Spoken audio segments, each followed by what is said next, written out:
sih Mbak? Itu adalah antibiotik Pak, mungkin Pak terkena infeksi dan jadi itu obatnya wajib dihabiskan. Cara minumnya 2 kali sehari Pak ya, dan harus sesudah makan karena dia bisa mengganggu sistem pencernaan dan menyebabkan mual muntah seperti itu. Tapi kan Mbak saya cuma batuk kan, nggak luka. Kok dikasih antibiotik? Berarti menurut pertimbangan dokter, Bapak mendapat terkena infeksi bakteri. Jadi pengobatannya biar cepat sembuh harus diberikan antibiotik. Kalau ini obat apa ini Mbak? Bingung saya sekarang. Saya masih merobek bungkus ini Mbak, saking bagusnya. Apa Dexamethasone, Dextim Plus itu obat alergi. Biasanya Bapak ada pilek sebelumnya atau gatal-gatal?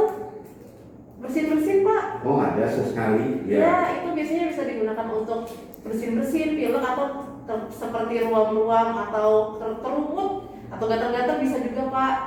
Gitu. Jadi kalau memang sudah tidak merasa bersin-bersin itu boleh di stop, tapi antibiotiknya harus tetap dihabiskan. Kalau habis masih belum sembuh balik lagi ya? Iya betul Pak. Bu, ini banyak benar dokternya ngasih Bu. Kalau satu saya tahu itu. Kayaknya itu. Iya kan, nggak apa-apa, pelan-pelan saja. Saya bantu biar tidak ada salah pengobatan. Iya. Tremensa Tremensa Bu. Iya, tremensa itu obat pilek Pak. Minumnya 3 kali sehari. Cuman efek samping yang pasti Bapak rasakan biasanya ngantuk banget. Makanya disarankan kalau hendak berpergian atau berkendaraan tidak minum obat pilek karena menyebabkan kantuk yang sangat besar serta kadang bisa menyebabkan jantung berdebar-debar. Wah saya kalau berdebat lewat cewek cewek kamu pakai bikini juga tebal saya Bu. Bu boleh nggak, ini kan ada obat ngantuknya. Iya. Kan 1 hari 3 kali 1. Iya Pak. Tapi kalau pagi kan saya supir angkot. Iya Pak. Yang pilek ini saya minumnya siang. Boleh nggak, atau nanti kira-kira 2 jam mendatang harus pagi kan? Awalnya grupnya pagi, ini 2 jam mendatang baru saya minum, boleh nggak itu? Sebaiknya jangan pas sambil narik angkot Pak, nanti malah Bapak ngantuk di jalan bahaya Pak. Siang aja nggak apa-apa, sambil istirahat makan siang diminum kayak gitu. Nggak bisa Bu, karena ada nguji untuk supir angkot baru Bu. Sebaiknya dihindari Pak. Nggak lulus ya Bu, kalau saya nggak hadir. Bapak pileknya pilek banget atau pilek biasa aja? Pilek sedikit Bu. Nah berarti minum obat yang itu aja, antibiotiknya yang dihabiskan tadi, sama obat yang Dextim Plusnya Pak. Gitu, karena kalau dikombinasikan dua-duanya ngantuknya parah Pak. Oh iya Bu, kemarin saya sampai ketiduran di mobil Iya. Bu. Gitu. Jadi salah satu dulu aja diminum Pak. Iya makasih ya Bu. Iya Pak, sama-sama. Nanti semisal ada lagi yang ditanyakan, hubungi aja saya menjawab segala pertanyaan mengenai obat ataupun baca resep pun saya bisa bantu. Iya. Tapi yang konsultasi kena obat aja Bu ya? Iya, tapi kadang saya konsultasi jodoh boleh nggak Bu, konsultasi jodoh? Waduh, di luar puasa saya itu Pak. Kita sholat isi horor bersama saja. Kalau masalah jodoh. Oke jodoh, makasih. Iya Pak. Bagus ya, tapi nanti. Dengan laptop, dengan pintu saya, lalu saya mencari materi di Promkes Kemenkes agar informasinya itu dapat dipertanggungjawabkan. Lalu saya melakukan penyuluhan. Nah ini ada 2 RT lainnya, jadi kadang kegiatan RT bergabung di balai desa ini. Jadi saya memilih balai desa RT 15 sebagai tempat saya menempel poster.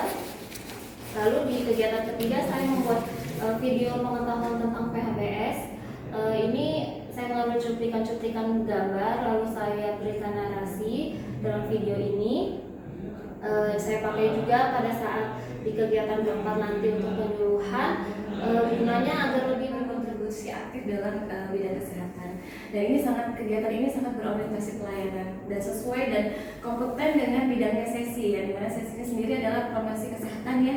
Dan dengan ada kegiatan yang penting di sini, saya melihat perjalanan dia pada saat dia melakukan di puskesmas, dia cukup kolaboratif lah bersama teman-teman, dimana dia bukan hanya kepada dirinya sendiri, tapi dia mengajak teman-temannya untuk ayo kita bikin tim untuk bersama-sama, karena memang namanya perilaku hidup bersih dan sehat ada beberapa indikator dan TKRS terkait dengan pembuatan banner, lalu berkontribusi dengan membawa desain dan mencetak bannernya dan memasang banner alutriasi di IGD sebagai wujud kepedulian atau pelayanan.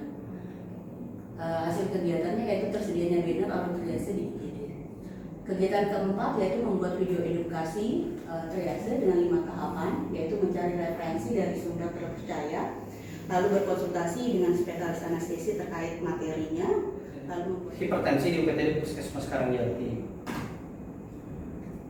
Lanjut ke kegiatan kedua, yaitu membuat medialiskan tentang penyakit hipertensi. Di sini terdapat 5 tahapan kegiatan juga.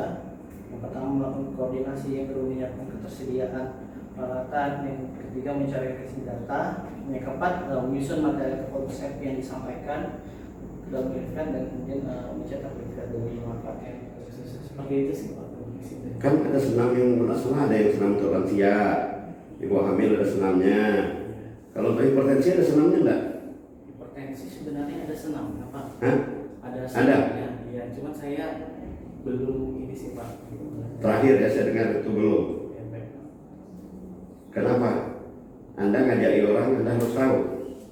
Kalau perlu nanti dokternya tidak ada yang memimpin senam, kami memimpin senam. Itu tidak masalah ya budikan ya. Ya, harus sehat ya. Iya Pak, baik Pak. Jangan misalkan nyuruh orang sikat gigi, dia sendiri sikat giginya salah. Ya, jadi kamu harus tahu senam-senam itu. Baik. Kalau perlu senam ibu hamil kamu belajar. Sedang di bawah Pak ya. Ya, kan program kan. Ya. Nah, ya program kan prokes. Saya prokes. Promkes ya, nyebutnya salah. Jadi kayak gitu kan umum kan boleh ya bu ya. Di menimbul senam, cuma kamu nggak boleh ngajari pijat laktasi. Nggak boleh kan lanjut itu kan, yang lanjut itu kan boleh bu ya. Iya. Jadi harus tahu itu semua, ya. Saya baik Pak. Ya. Nah mungkin yang boleh belajar itu karena ada kursusnya apa? Pijat bayi yang 2 tahun itu loh. ya Nah kalau kayak gitu kan boleh, tapi harus ahli ya. Tapi tanganmu kok salah nggak cocok kayaknya. Jadi harus ya. Baik Pak. Darurat keluarga. Di sini ada 6 tahapan. Yang pertama yaitu mencari literatur untuk bahan materi skenario. Yang kedua menyusun materi skenario. Yang ketiga mempersiapkan alat skenario. Yang keempat berkoordinasi dengan keluarga untuk bekerja sama dalam pelaksanaan praktek skenario. Yang kelima melakukan praktek skenario rencana darurat. Kemudian yang keenam, ini harusnya mohon maaf Pak, ada keenam ada evaluasi praktek skenario. Di dalam tas siaga bencana tersebut itu surat-surat penting, peralatan P3, kebutuhan logistik kita apabila kita terjadi satu bencana untuk mengungsi itu minimal 3 hari ke depan itu kita sudah siap gitu.